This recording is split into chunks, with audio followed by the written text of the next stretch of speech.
You guys have asked me multiple times to continue talking about rap shit. So against my better judgment, here we go.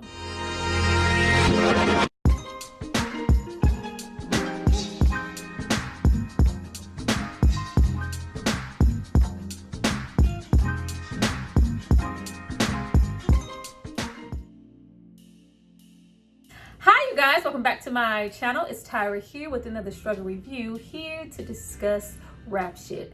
Episodes 3 and 4, something for the hood and something for the clubs. Now, before we get into all things Duke, I need you guys to drop down and subscribe to my channel and like this video. I'm going to give you guys a moment to do that, and then we're going to come back and discuss. Don't say I ain't never done nothing for y'all. I am here to discuss the show. I am going to try to stick by rap shit. Go back.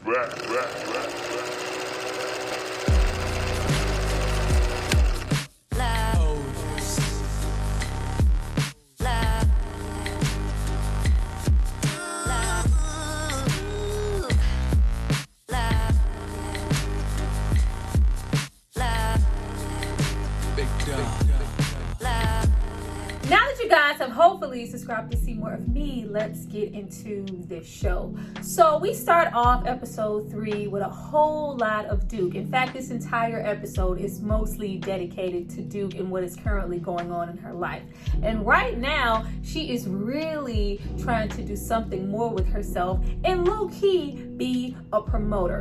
But I think she learned firsthand this episode, just getting in where you fit in, providing some drugs, providing a good time to the men, mostly in the club, that are surrounding you, surrounding them with women, surrounding them with everything that you could afford. To be a bum-ass promoter means absolutely nothing when you don't have anything in writing and they don't feel like they owe you a dime. Duke is beautiful. She's a smooth talker. She has a lot of charisma. She's a people person. Why wouldn't you want to work with her? But she is relying on these things to get her where she needs to be, when we know in a lot of circles that means absolutely nothing. And that Duke is also at a disadvantage because she is a woman and they are not treating her as they probably would treat another male promoter. But this is very much so a lesson learned for Duke. Get your money up front. Don't do shit for free. And don't always just assume that you are going to receive payment for your service. She didn't. Duke is trying really hard to carve out a space for herself. She apparently lives with her trash ass pimp of an uncle. And it looks like Duke is following in his footsteps. I thought she was, recruiting and working with these strippers to provide, the full experience for these clients at these parties, do a little stripping. But from the looks of it in this episode, Duke is selling a whole lot more than a dance. We even get to see some of Duke's working girls get robbed in this little seedy hotel room together. That whole sucking, the jokes always miss for me so far. I did not find any laughter in that, but once again, we're getting more into what's trendy. Immediately in those moments, I was really judgmental of Duke and I had to pull myself back because I was like, damn, Duke, really? You a pimp? Why, sister? I liked you.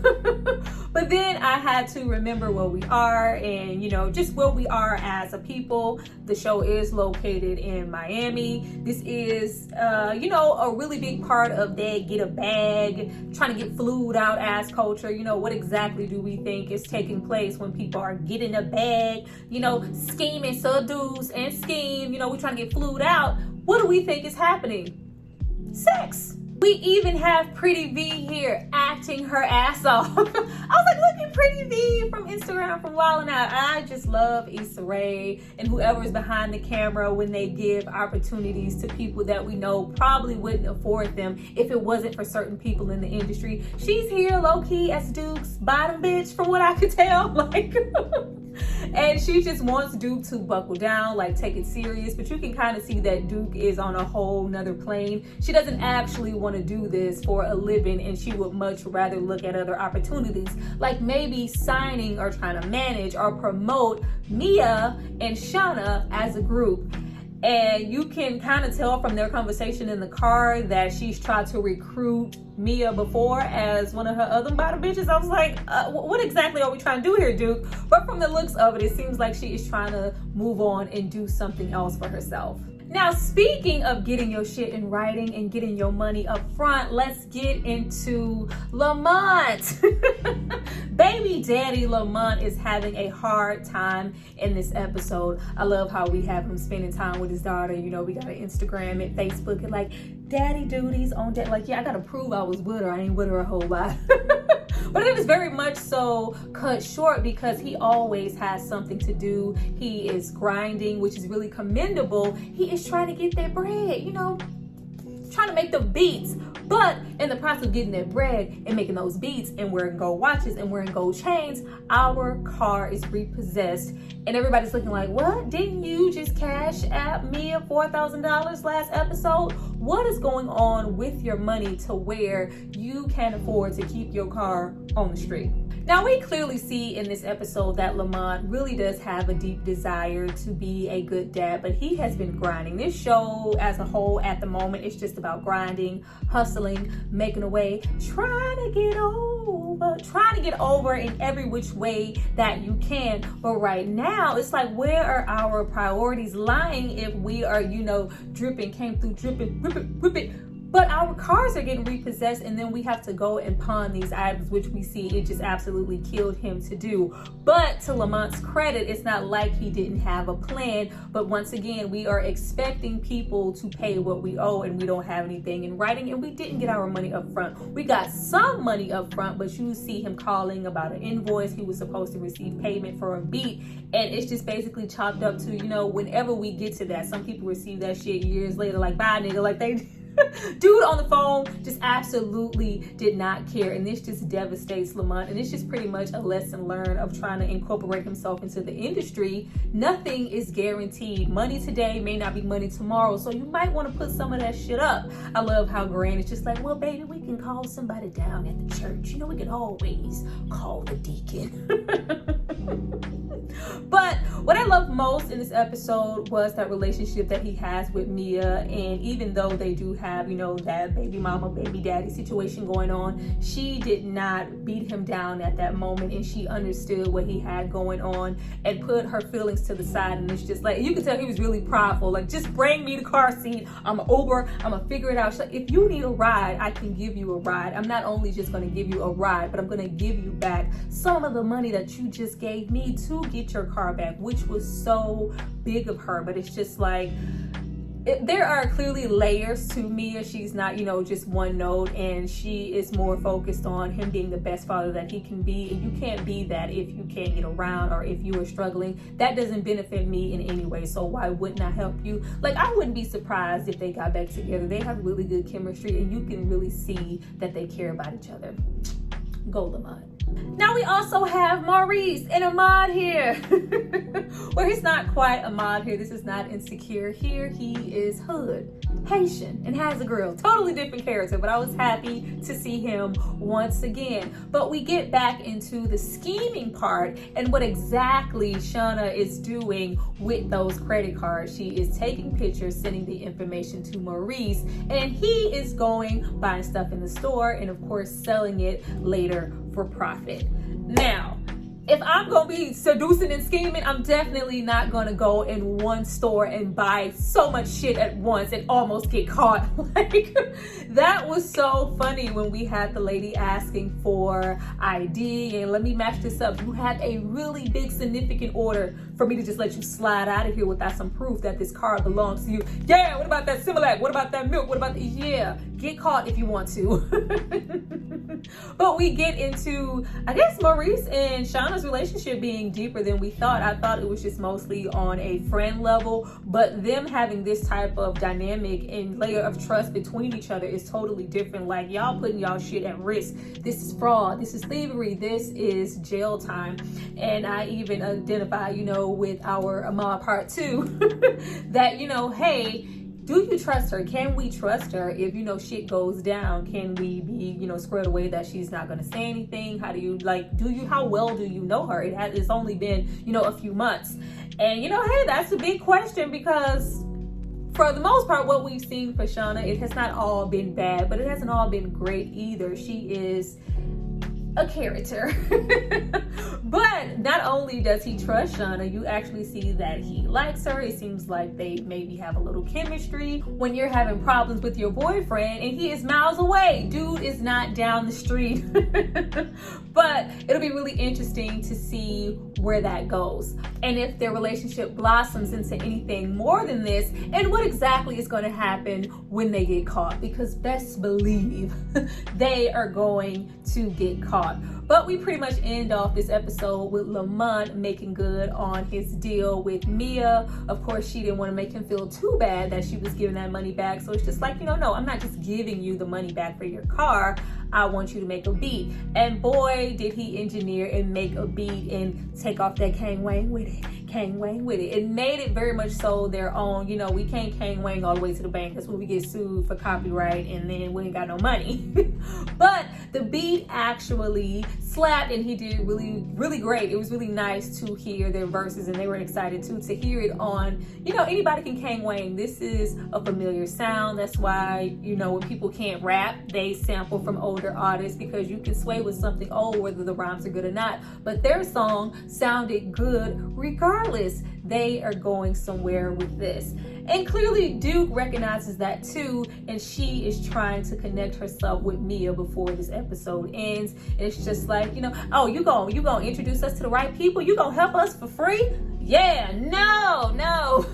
We already went over earlier in the episode what happens when we do shit on the low for the free. That is not what we are trying to do. But she does make it known verbal that she is trying to be their manager. But we know that does not mean a whole lot. So depending on what she does for them, like, you're doing nothing for free. Like, we don't have anything in writing, then it means nothing.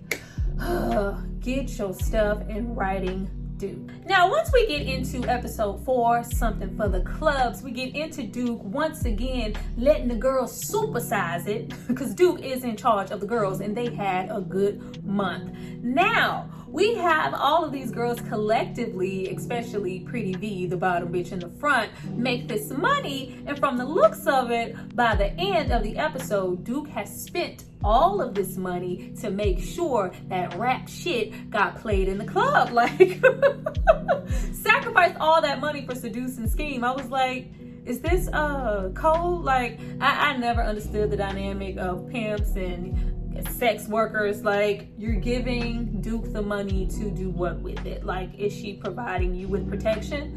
Clearly not, because y'all already got your money stolen, which we're gonna get to later, by the mysterious man in the black car. And then, like, is she giving you shelter? Like, what is happening? Can't be, because she lives with her uncle. Like, I was completely confused. But we can definitely know that moving forward, there is going to be some type of consequences for Duke spending everything for Seduce and Scheme and looking at an opportunity to manage Shauna and Mia. There is definitely going to be a word from Pretty V, who's already mad any goddamn way.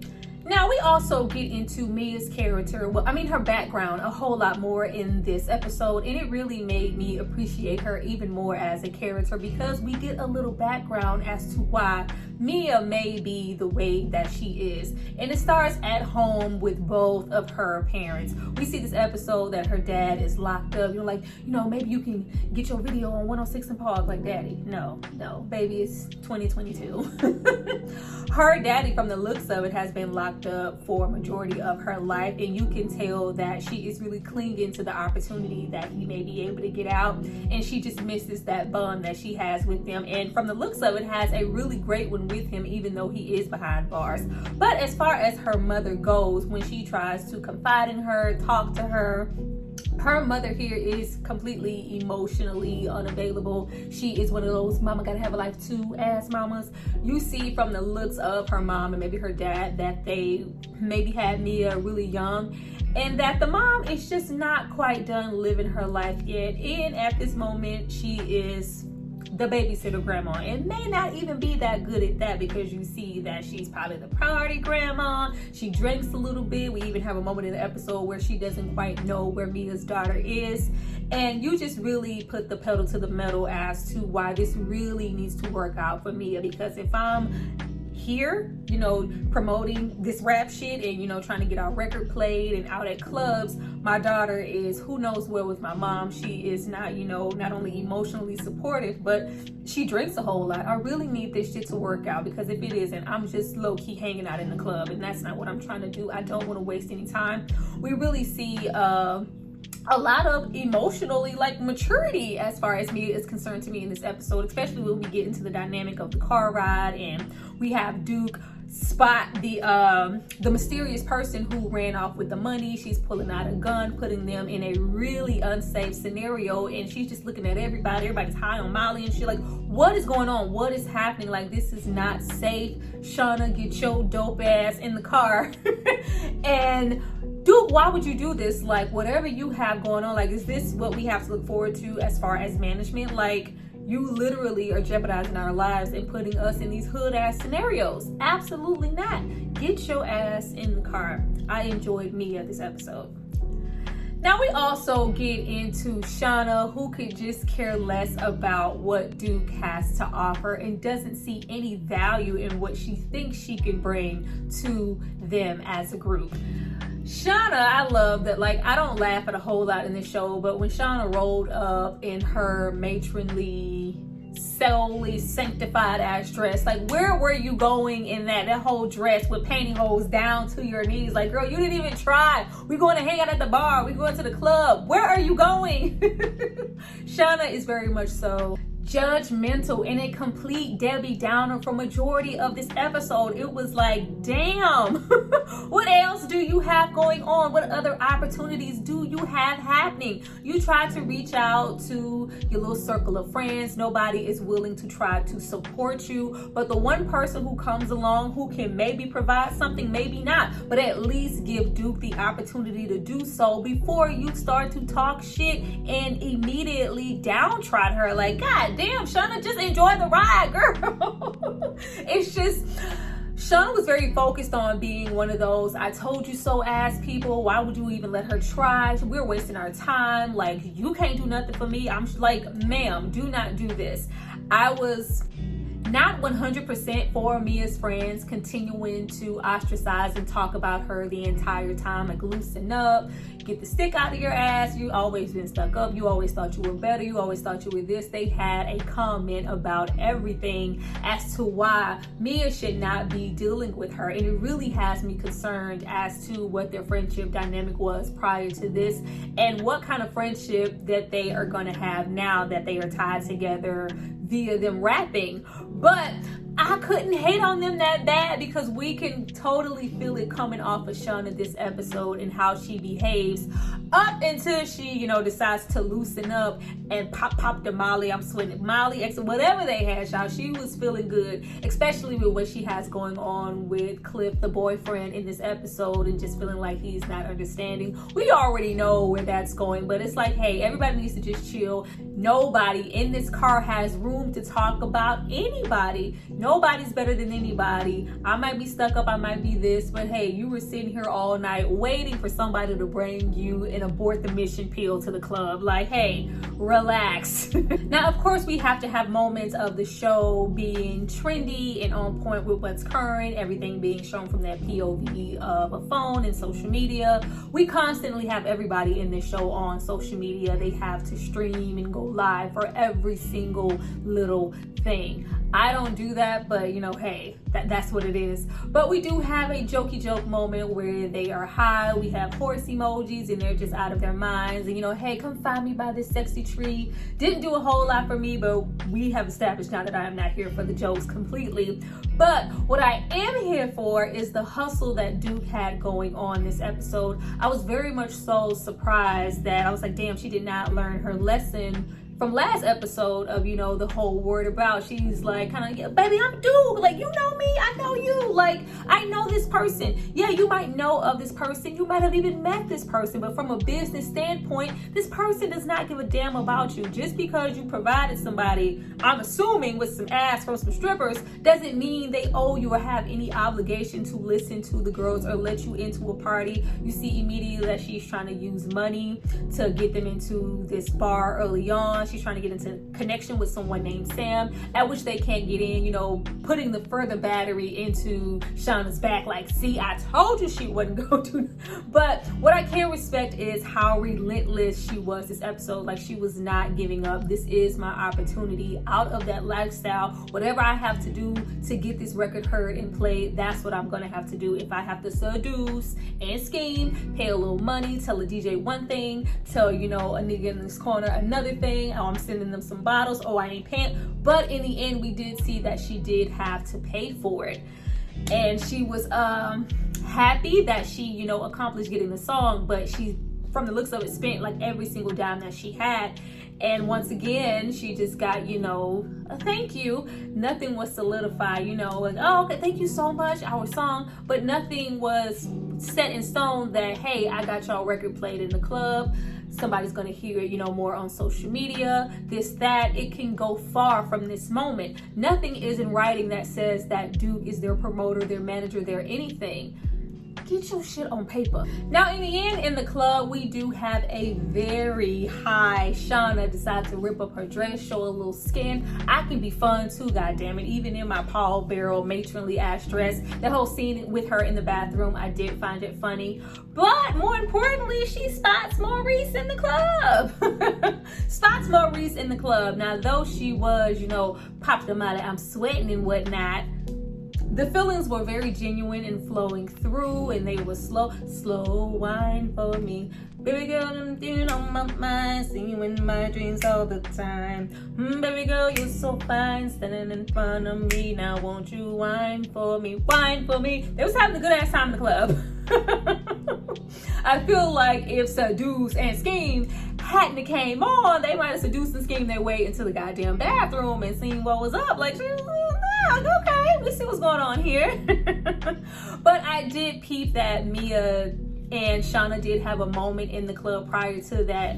Even though Shauna is intoxicated, she does recognize that Mia has been a little distant. We're getting more of that supportive side from Shauna, which is what I want to see. I want to see her come out of that shell and not be so off-putting to where people are, you know, calling her rigid and always referring to her as to who she formerly was. Getting to who you are now, like, break some of those barriers down. But it was nice to see her step to the side. It's going to be okay. We're going to make it happen. You're a good mom. You know, things that Mia needed to hear that she wasn't going to get from her mama or no child. She ain't doing nothing but drinking. But Seduce and Scheme comes on. It is a very big moment. Of course, this is, you know, not only exposure, but this is the first time the girls are hearing their song. And everybody in the club is vibing with it. This has the potential to be something. This is a really big moment for the girls. I was going to be really upset if they did not find each other on time in the club before Seduce and Scheme went off. It is really great. But we pretty much end off the episode with, of course, a really disappointed ass Duke. Like, yeah, Duke, ain't nobody's hell. You know, it don't matter. And we also have Mia convincing Shauna to come with her to New York. You know, she could see Cliff, patch up their relationship, and, you know, somebody trying to see her, aka the faceless man from, I think, episode 1 or 2, who's in New York, and you need to see Central Park, you need to see things. From the looks of it, she's about to get flued out. We all know what happens when people are about to get flued out. Like, you really about this life, Mia? Okay. Well, you guys, that was my review for Rap Shit episodes 3 and 4. I hope you enjoyed it, and I hope you appreciate the fact that I am making an effort to continue on with the show.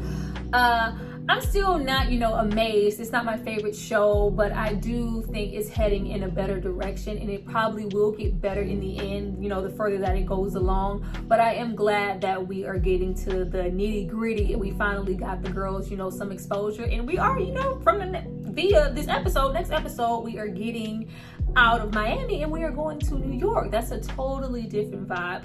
But I appreciate you guys for watching this video. I see you guys next time. Bye.